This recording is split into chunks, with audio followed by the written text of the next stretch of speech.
Friends, R K और मधुबाला का रिश्ता दिन बर दिन मजबूत होता जा रहा है और दोनों एक दूसरे के नज़दीक आते जा रहे हैं। आरके मधुबाला को लेके काफ़ी इमोशनल हो गया है, काफ़ी पॉसेसिव भी होता जा रहा है। वो उसे अपने से दूर नहीं जाने देता, हमेशा अपने पास रखता है और अपनी लाइफ में किसी को इंटरफेयर करने ही नहीं देता।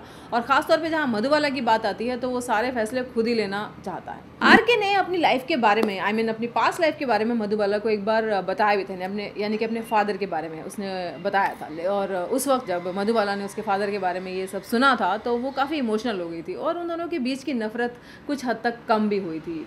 Very good. तो अब आरके ने फैसला किया है फुल्ली इमोशनल होकर अपनी सारी की सारी कहानी यानी कि बचपन से लेके जवानी तक की स्टोरी मधुबाला को सुनाने का उसने फैसला किया है। वो चाहता है कि मधुबाला जाने की उसने किस तरह से अपना बचपन का सफ़र कैसे तय किया, उसने कितना सफ़र किया और इस सफ़र में वो कैसे ऋषभ कुंद्रा से आरके बना, किन सर्कमस्टांसेस में। तो मधुबाला के आने वाले एपिसोड में आप देखेंगे कि मधुबाला किस तरह से आरके की कहानी में डूब जाती है, जैसे कह रही हो कि तेरा गम मेरा गम एक जैसा सनम, हम दोनों की एक कहानी, आजा लग जा गले दिल जानी। तो कहानी में होगी एक और कहानी जो मधुबाला सुनेगी आरके की ज़बानी, लेकिन हम आपको बताते हैं असल ज़िंदगी का किस्सा, यानी कि आरके की रियल लाइफ की कहानी। आरके यानी कि विवियान देसना और वहाबीज और विवियान दोनों ने 1 साल पहले एंगेजमेंट की थी, तो फाइनली अब दोनों विवाह सूत्र में बंधने वाले हैं। ये है हमारी आज की ताज़ा खबर। 1 साल पहले दोनों ने एंगेजमेंट की थी, तो अब 1 साल के लंबे फासले के बाद दोनों ने शादी का फैसला किया है। तो वहाबीज ने ट्वीट भी किया है कि भाई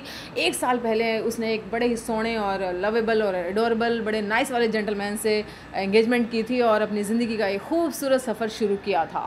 और आई लव यू विव, ये मैं नहीं वहाबीज कह रही है। तो अब वो उसी लवेबल और एडोरेबल बंदे से शादी करने वाली है। ये शादी हो रही है 7 जनवरी को और शादी होगी पूना में कोर्ट मैरिज, एंड देन उसके बाद फंक्शन होगा उज्जैन में विवियान के घर, क्योंकि वो उसका घर। और एक बढ़िया सी मुंबई में पार्टी तो बनती ही है, तो आप पार्टी में जाने के लिए तैयार रहिए। तो यहाँ पर मैं मिलकर इन दोनों को देते हैं शादी की मुबारकबाद। भाई ये खुश रहें, आबाद रहें, यहाँ रहें या जिला गाजियाबाद रहें, मगर आप कहीं ना जाएं, आप मुझे देखें, चैनल सब्सक्राइब करें, like this video and leave your comment and don't forget to watch Ruby uncensored because I love you.